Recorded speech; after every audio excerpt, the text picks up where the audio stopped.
Welcome to the Essentials of Inorganic Chemistry. I am Dr. V.D. Bhatt and I am discussing a chapter, Postulate of Quantum Mechanics. And this is the third talk in the series.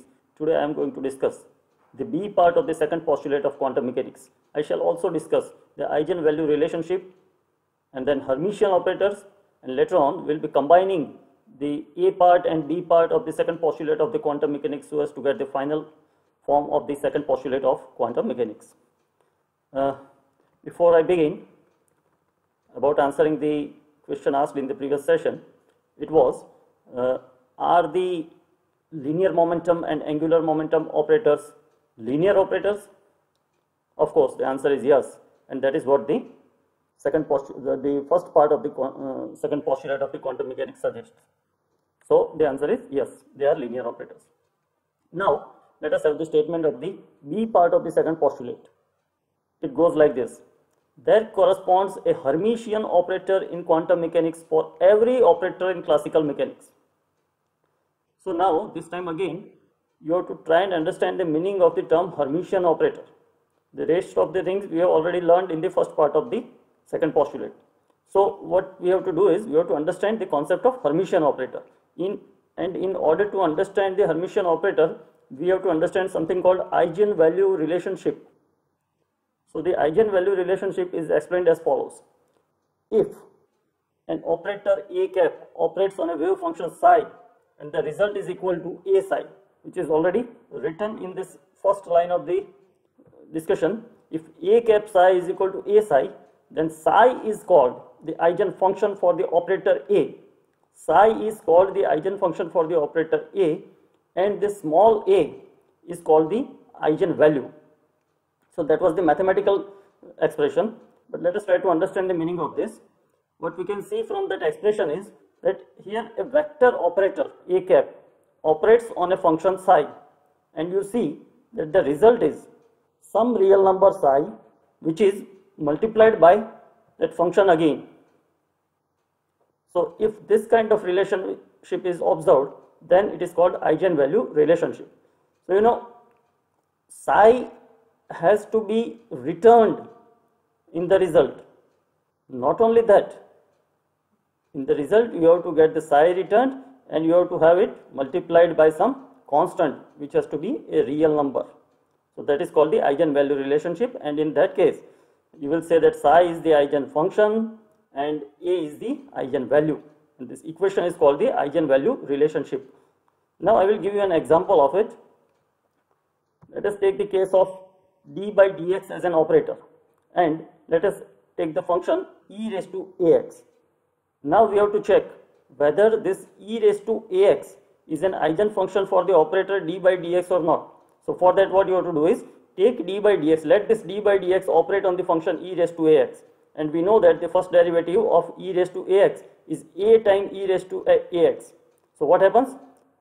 In this derivative you will see that e raised to ax, that is the function, has been returned in the result e raised to ax, which has been multiplied by term a, and if this term a is a real number, then we will say that this relation is an eigenvalue relationship, and then e raised to ax is the eigenfunction and a is the eigenvalue. Now such operations multiply the functions by some number. I have tried to show this relationship by a picture. See, I have shown three waves over here.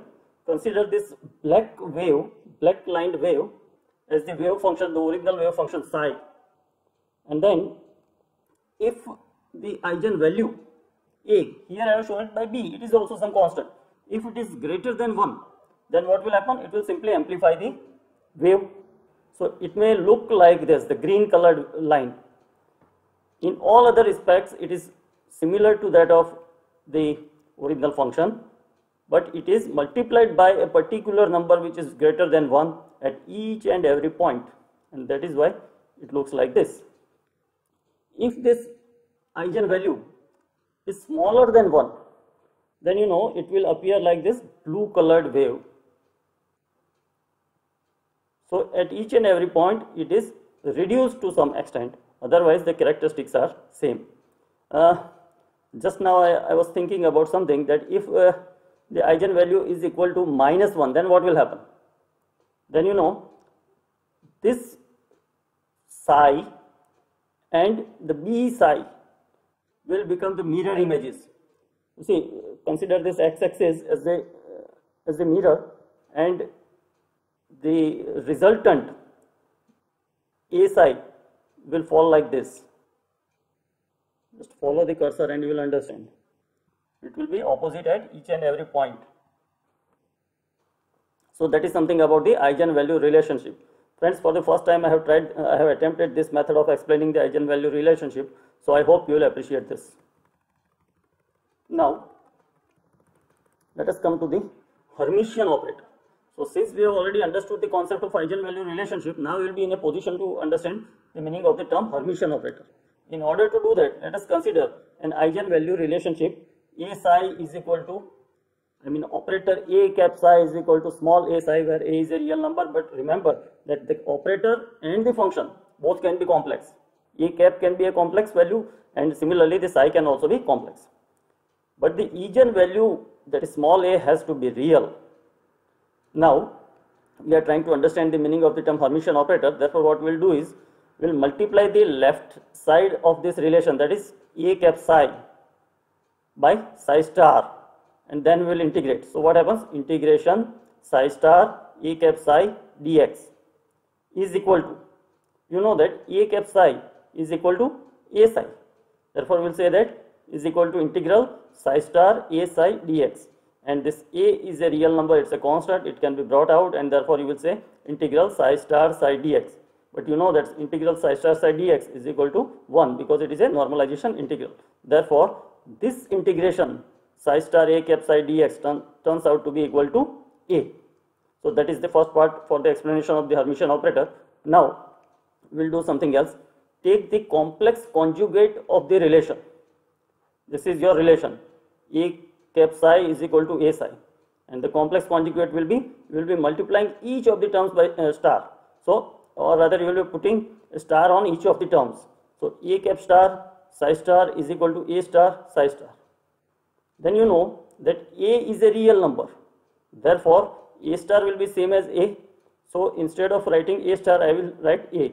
So this is equal to A psi star. This explanation already I have given. As A star is equal to A, I will be able to write A cap star psi star is equal to A psi star. Now, we will multiply this equation, this above equation, on left side by with psi, and then we will integrate. So we will see that integral psi, we are not multiplying by psi star, we are multiplying by psi. This is slightly misprint, but you can follow it from here. Psi and then A cap star psi star dx.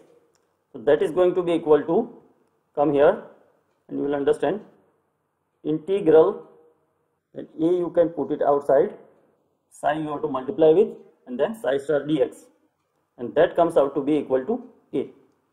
So what happens? The first one that I have highlighted, this equation turns out to be equal to A, and the second equation also turned out to be equal to A. Therefore, you will say that these two equations, the highlighted two equations, are same. And now I will state the definition of the Hermitian operator, that if an operator A cap, if for an operator A cap, these two integrals are equal, then it is called Hermitian operator. This is just a mathematical definition.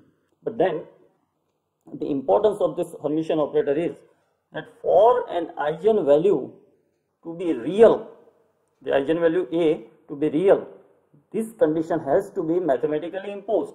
If this is not followed, then you will come to understand that the eigenvalue will not be real.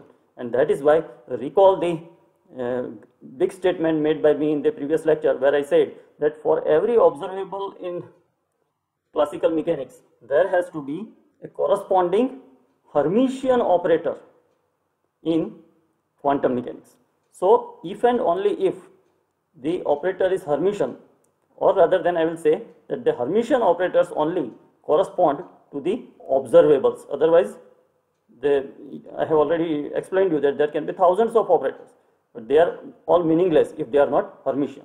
Only the Hermitian operators will correspond to some observable.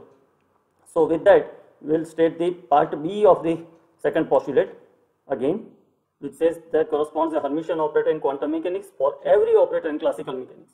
Now, we have a situation that we have already studied the A and B part of the second postulate, and there we know that the difference is only with this. In the first part we said that it is linear, and in the second part we said that it is Hermitian. So when we combine these two postulates, combining these two postulates, we will be able to say that there corresponds a linear Hermitian operator in quantum mechanics for every operator in classical mechanics. So that is the final statement of the second postulate of quantum mechanics. Again, I will ask you one question, the same question in slightly different light. Are the linear momentum and angular momentum operators Hermitian? Please check it out, and then you will be able to appreciate the meaning of this second postulate of quantum mechanics. So friends, in the next lecture, I shall be discussing the third postulate of the quantum mechanics. Till then, thank you and goodbye.